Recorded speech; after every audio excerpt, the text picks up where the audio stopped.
டாக்டரிடம் கேளுங்கள் நிகழ்ச்சிக்கு உங்களை வரவேற்பது மிருணாளினி. இன்றைய டாக்டரிடம் கேளுங்கள் நிகழ்ச்சி ரொம்பவே சிறப்பாக இருக்க போகுது. ஏன் அப்படின்னா, இந்த தருணத்தில் மக்களுக்கு ரொம்பவே முக்கியமாக தேவைப்படக்கூடிய விழிப்புணர்வு கண்டிப்பாக தேவைப்பட போகிற ஒரு விஷயம் புற்றுநோய். புற்றுநோயை எப்படி எதிர்கொள்வது, புற்றுநோயில் என்னென்ன வகைகள் இருக்குது, இது நமக்கு வந்துச்சு அப்படின்னா மனம் துவண்டு போகாமல் புற்றுநோயை எதிர்கொள்வது எப்படி, அதற்கான ட்ரீட்மெண்ட் மெத்தட்ஸ் எல்லாம் என்ன, இந்த துறையில் புதுசாக வந்திருக்கக்கூடிய டெக்னிக்ஸ் எல்லாம் என்ன அப்படிங்கிறத, குறிப்பாக மகப்பேறு உறுப்புகளில் ஏற்படக்கூடிய புற்றுநோய்கள்லாம் என்ன, கருப்பை வாய் போன்ற பல உறுப்புகளில் எப்படி புற்றுநோய் ஏற்படுகிறது, அதை எப்படி தடுக்கிறது போன்ற விஷயங்களை இன்றைய நிகழ்ச்சியில் பேச போகிறோம். இன்றைய நிகழ்ச்சி ரொம்பவே சிறப்பாக இருக்க போகுது அப்படின்னு நான் முன்னாடியே சொல்லியிருந்தேன். ஏன்னா 2 சிறப்பு விருந்தினர்கள் நம்மளோட அரங்கத்திற்கு வந்திருக்காங்க. வணக்கங்க, என் பேர் டாக்டர் சுதா சிவராம். நான் வந்து யுனைடெட் ஸ்டேட்ஸ் நேஷ்னல் கேன்சர் இன்ஸ்டிடியூட்டில் வேலை பண்ணுறேன். நேஷ்னல் கேன்சர் இன்ஸ்டிடியூட்டில் வந்து எங்கள் ஆஃபீஸ்க்கு பேர் சென்டர் ஃபார் குளோபல் ஹெல்த். நாங்கள் வந்து குளோபல் லெவல்லையே எந்த மாதிரி கேன்சர் சம்மந்தப்பட்ட ஆராய்ச்சி பண்ணணும், எந்த மாதிரி திட்டம் பிளான் பண்ணணும், எந்த மாதிரி கேன்சர் புற்றுநோய் சம்மந்தப்பட்ட ட்ரைனிங் ப்ரோக்ராம்ஸ் பண்ணணும், அதை பற்றி நாங்கள் ஆலோசனை பண்ணி திட்டம் எல்லாம் பண்ணுவோம். I'm Dr. Ted Trimble. I work at the U.S. National Cancer Institute. I run the NCI Center for Global Health. Our goals are to try to build a global cancer research community, to help build the evidence to help us prevent and screen for and treat cancer around the world, as well as help countries such as India implement the findings arising from our research. To start with, what is the purpose of your visit? Well, the purpose of our visit is to follow up on an agreement signed between Prime Minister Modi and President Obama last September, that our 2 countries said they wanted to work together on cancer and as well as a number of other issues. So we want to help fulfill the assignment that was given to us, both countries by the Indian Prime Minister and the U.S. President to strengthen our ties. Now we in the U.S. have worked closely with India for many years on cancer issues. We were just visiting the Adyar Cancer Institute this morning, and we learned that their pediatric cancer treatment protocols were set up in partnership with our colleagues at the U.S. National Cancer Institute in the early 1980s. So our partnership has therefore lasted for many decades. When we were in Mumbai visiting Tata Memorial Hospital, we learned that they were set up 75 years ago in partnership with Memorial Sloan Kettering Cancer Center in New York City. So there's a long history of collaborations between India and the United States in cancer treatment and cancer research. Ma'am, உங்ககிட்ட அதாவது cancer அப்படிங்கிற இந்த ஒரு ரிசர்ச்சில் இந்தியாவும் யூஎஸும் ஒரு கொலாபரேஷனில் இருக்கிறது வந்து எந்த அளவுக்கு குறிப்பாக இந்திய மக்களுக்கு பயனுள்ளதாக இருக்கும்னு நினைக்கிறீங்க? நாங்கள் வந்து இந்தியன் கவர்மெண்ட்டோட அப்புறம் முக்கியமாக இந்தியன் கவர்மெண்ட் இன்ஸ்டிடியூஷன்ஸ் அவங்களோட லீடர்ஸோட, அவங்களோட ஆராய்ச்சி கேன்சர் பற்றி ஆராய்ச்சி பண்ண லீடர்ஸோட நிறைய வந்து டிஸ்கஷன்ஸ் பண்ணிகிட்ருக்கோம். ஸோ உதாரணத்துக்காக நாங்கள் வந்து 2013 செப்டம்பர் 2013 வந்து இந்தியாவிலேயே கேன்சர், அதாவது புற்றுநோய் வந்து ஏர்லி டிடெக்ஷன் எப்படி பண்ணுறாங்க, அதாவது அது இப்போது நாங்கள் வந்து நிறைய கேன்சர்ஸை பற்றி பேசினோம். அந்த கேன்சர்ஸை வந்து எவ்வளோ சீக்கிரம் நாம் வந்து அதை குறிப்பிட்டு டிடெக்ட் பண்ண முடியும், அதை பற்றி ஒரு ஒர்க் ஷாப் நாங்கள் ஆர்கனைஸ் பண்ணினோம். அது வந்து அதை தலைமை தாங்கினவங்க வந்து இந்தியன் கவர்மெண்ட் லீடர்ஸ், அதாவது நிறைய ஸ்டேட்ஸ்லேருந்து, தமிழ்நாடுலேருந்து, மகாராஷ்டிரா, டெல்லி, அந்த மாதிரி நிறைய இடத்துலேருந்து கேன்சர் எக்ஸ்பர்ட்ஸ், டாக்டர்ஸ், ஆராய்ச்சி பண்ணுறவங்க, அப்புறம் நம்ம யுனைடெட் ஸ்டேட்ஸ்லேருந்து சில எக்ஸ்பர்ட்ஸ் வந்து என்ன டிஸ்கஸ் பண்ணோன்னா, இப்போது இந்தியாவில் என்ன சூழ்நிலை, உலகத்திலேயே இந்த கேன்சர் ஒரு ரொம்ப சீக்கிரமாக அது கண்டுபிடிக்கணும்னா அது என்ன மாதிரி திட்டம் பண்ணுறாங்க, என்ன மாதிரி ஆராய்ச்சி பண்ணுறாங்க, அந்த மாதிரி ஒரு டிஸ்கஷன்ஸ் நாங்கள் வந்து 2013 தொடங்கினோம். இந்தியன் சூழ்நிலை வந்து அமெரிக்கா சூழ்நிலையை விட கொஞ்சம் டிஃப்ரெண்ட்டாக இருக்குது. ஸோ இங்கே வந்து கேன்சரை வந்து நம்ம சீக்கிரமாக கண்டுபிடிச்சு அதை கரெக்டாக ட்ரீட் பண்ணோன்னா அதுக்கு நாம் எந்த மாதிரி ஆராய்ச்சி பண்ணணும். ஸோ அதை பற்றி நாங்கள் டிஸ்கஷன்ஸ் பண்ணினோம். ஸோ இப்போ இந்தியாவில் இந்த கொலாபரேஷன் மூலமாக நீங்கள் மேற்கொண்டிருக்கிற இந்த பயணத்தில் எந்தெந்த இடங்கள்லாம் நீங்கள் போய் பார்க்க போகிறீங்க?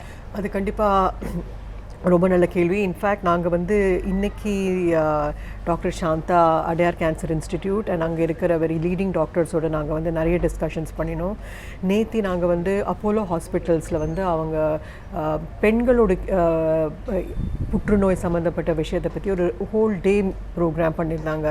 அதில் வந்து நாங்கள் வந்து எங்களோட national cancer institute, national institutes of health, அங்கே எந்த மாதிரி ஆராய்ச்சி நடக்கிறது, எந்த மாதிரி ஆராய்ச்சி நம்ம பண்ண வேண்டி இருக்குது இனிமேல் கேன்சரை ப்ரிவெண்ட் பண்ணுறதுக்கு, அந்த மாதிரி டிஸ்கஷன்ஸ் எல்லாம் நாங்கள் நேற்றுக்கு அப்போலோ ஹாஸ்பிட்டல்ஸில் பண்ணினோம். Edward sir, which cancer do you think needs more importance or more limelight in India? Well, I think one cancer that we've talked a lot about is cervical cancer, in part because we have ways to prevent cervical cancer now. We have ways to screen for cervical cancer. We have ways to treat cervical cancer. The most exciting area is that of prevention of the infection with the virus that causes cervical cancer. இப்போ sir சொன்ன மாதிரி கருப்பை வாயில் ஏற்படக்கூடிய புற்றுநோய் அப்படின்னா இங்கே இருக்கக்கூடிய மக்களுக்கு அதிகமான விழிப்புணர்வு இல்லை. ஸோ அதில் தான் அதிகமான இம்பார்ட்டன்ஸ் தேவை அப்படின்னு வந்து சார் சொல்லியிருக்காரு. ஸோ அதில் வந்து இந்த ஒரு துறையில் அடுத்த அடி எடுத்து வைக்கிற மாதிரி ஏதாவது ஒரு ரிசர்ச் வந்து இப்போ வந்து ஆரம்பிக்கப்பட்டிருக்கா, இல்லை ஆல்ரெடி இருந்திருக்கா? அது வந்து ஆரம்பிக்கப்பட்டிருக்கு, நிறைய கண்ட்ரீஸில் பண்ணுறாங்க.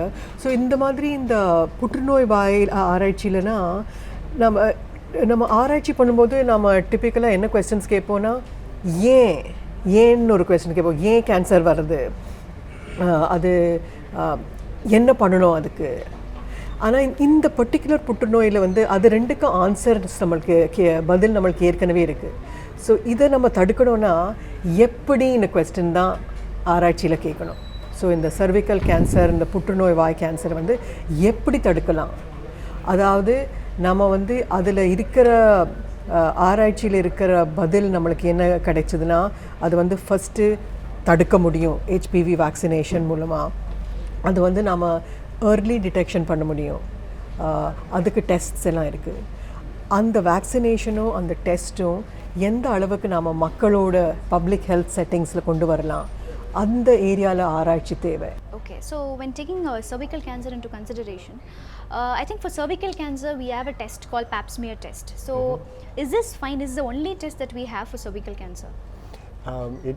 It is not the only test. We have a number of new tests that have been developed over the last 10 years. Pap smears we've had really since the 1930s, and we've made a lot of progress with pap smears, but we think there is a better test available that evaluates for the presence of the virus, the human papilloma virus that causes cervical cancer. And so we're hoping that test will become more widely available and more widely used. And I know there have been a number of studies in India evaluating that new test. Ma'am, உங்ககிட்ட இப்போ இந்த கருப்பை வாய் புற்றுநோய் அப்படின்னு ஒரு விஷயத்தை எடுத்துக்கும்போது இதை பற்றியான விழிப்புணர்வு குறிப்பாக வந்து இப்போ நிறைய வேக்சினேஷன்ஸ்லாம் இதுக்கு வந்திருக்கு அப்படின்னு சொல்கிறாங்க. ஸோ இதை வந்து இப்போ எல்லாருமே பயன்படுத்துகிறாங்களா இந்த வேக்சினேஷன்ஸ்லாம்? ஆக்சுவலி நிறைய பேர் இதை பயன்படுத்துறது இல்லை. அது கண்டிப்பாக அந்த வேக்சினேஷன் இருக்குது, அது எந்த டைமில் எடுத்துக்கணும், அதை பற்றி தகவல் நாம் ஆராய்ச்சி மூலமாக, பப்ளிக் அவேர்னஸ் மூலமாக கண்டிப்பாக அதை நாம் தொடர்ந்து மக்கள்கிட்ட அதோட தகவல் சொல்லணும். பிகாஸ் டாக்டர் ட்ரிம்பிள் சொன்ன மாதிரி இந்த சர்விக்கல் கேன்சர் வந்து கம்ப்ளீட்டாக ப்ரிவென்டபிள். அதுக்கு வேக்சின் இருக்குது. அது ஒரு கரெக்ட் டைமில் நாம் அதை டிடெக்ட் பண்ணினா அது நம்ம நல்லா ட்ரீட் பண்ணவும் முடியும். ஸோ கண்டிப்பாக இந்த ஹெச்பிவின்னு அந்த ஹியூமன் பேப்பிலோமா வைரஸ் அதனால நிறைய சர்விக்கல் கேன்சர்ஸ் கேசஸ் வருது. அதுக்கு வேக்சினேஷன் டைம்லி மேனர்லி எடுக்கிறது தான் அது ஒரு நல்ல ப்ராக்டிஸ் பப்ளிக் ஹெல்த் சிஸ்டமில். அது நான் நினைக்கிறேன். மேம், இப்போ இந்த கருப்பை புற்றுநோய் ஒன்று இருக்குது. இப்போ கருமுட்டையில் ஏற்படக்கூடிய புற்றுநோய், இதெல்லாம் வந்து மக்கள் எப்படி பார்க்குறாங்க? இப்போ கருப்பையில் ஏற்படக்கூடிய ஒரு புற்றுநோயை போய் எடுக்கணும் அப்படின்னா அந்த என்னோட கருப்பையவே எடுத்துருவாங்க அப்படின்னு நினைக்கக்கூடிய பல பெண்கள் இருக்காங்க. ஸோ அதை பற்றி உங்களுடைய கருத்து? ஸோ அது வந்து நான் எங்கள் இன்ஸ்டியூட்டோட ஆராய்ச்சியில் என்ன நாங்கள் கண்டுபிடிக்கிறோன்னா, எந்த அளவுக்கு நாம் வந்து இந்த கருப்பை வாயில் இருக்கிற கேன்சரை வந்து ரொம்ப சீக்கிரமாக டிடெக்ட் பண்ணினா அது வந்து கண்டிப்பாக அதை ட்ரீட் பண்ணி க்யூர் பண்ணுறதுக்கு வாய்ப்பு ரொம்ப ஜாஸ்தி. ஸோ இந்த ஆராய்ச்சியில் நாங்கள் என்ன பண்ணுறோன்னா அந்த ஏர்லி டிடெக்ஷன்னு சொல்கிறோம். அதாவது கேன்சர் அந்த புற்றுநோய் வந்து கம்ப்ளீட்டாக புற்றுநோய் வரைக்கும் உருவாகிறதுக்கு முன்னாடியே நாம் வந்து நிறைய டெக்னிக்ஸோடு அதை எவ்வளோ சீக்கிரமாக நாம் டிடெக்ட் பண்ணி நம்ம பெண்களுக்கு கொஞ்சம் உதவி பண்ண முடியுமோன்னு அந்த மாதிரி ஆராய்ச்சி பண்ணிகிட்டு இருக்கோம். கண்டிப்பாக அது வந்து பர்டிகுலர்லி இந்த கர்ப்பவாய் புற்றுநோய் வந்து அந்த அடிவயத்தில் கொஞ்சம் வலி அந்த மாதிரி தான் சிம்டம்ஸ் இருக்குமே தவிர அது வந்து ரெகுலர் பீரியட்ஸ் போது அந்த மாதிரி ஃபீலிங்ஸ் இருக்கும் பெண்களுக்கு. ஸோ எவ்வளோ அந்த மாதிரி ஃபீலிங்ஸ் எல்லாம் கொஞ்சம் ரொம்ப ஃப்ரீக்வெண்ட்டாக வந்திருந்தால் நம்ம வந்து டாக்டர்கிட்ட போயிட்டு நாம் செக்அப் பண்ணிக்கணும்னு அந்த மாதிரி தான் நாங்கள் இது அட்வைஸ் கொடுப்பேன். நம்ம இன்னொரு கேள்வி, இப்போ வந்து கருப்பையிலையோ இல்லை கருப்பை முட்டையிலையோ ஏற்படக்கூடிய புற்றுநோய்களுக்கு அதை பற்றி வந்து மக்கள் ரொம்ப எளிதாக தெரிஞ்சுக்கணும். ஏன்னா அதெல்லாம் டிடெக்டபிள் சிம்டம்ஸாக இருக்காது. ஸோ அப்போ வந்து இதை பற்றி எளிதாக தெரிஞ்சுக்கணும் அப்படிங்கும்போது டெஸ்ட்ஸ்க்கு போவாங்க.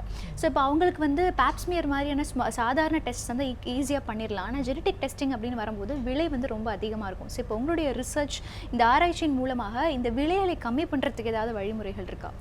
ஸோ நாங்கள் ஆராய்ச்சி மூலமாக வந்து இந்த மாதிரி டெஸ்ட்டுக்கு இவ்வளோ விலை அந்த மாதிரி கம்பேரிட்டிவ் அது வந்து ஒரு டெஸ்ட் பண்ணால் எவ்வளோ காஸ்ட் ஆகும், வேறு ஒரு டெஸ்ட் பண்ணால் எவ்வளோ காஸ்ட் ஆகும் அந்த மாதிரி ஆராய்ச்சி பண்ணுமோ தவிர அந்த மாதிரி இந்த வழிக்கு தான் போகணும், இந்த மெடிசன் தான் அடாப்ட் பண்ணுவது அது வந்து அரசு மேலே தான் டிபெண்ட்.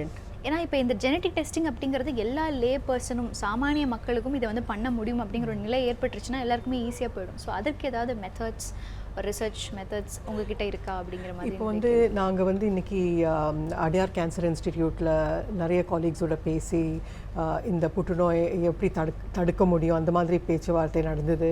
அதே மாதிரி நாங்கள் வந்து மும்பையில் டாடா மெமோரியல் சென்டரோட வேலை பண்ணிகிட்ருக்கோம்.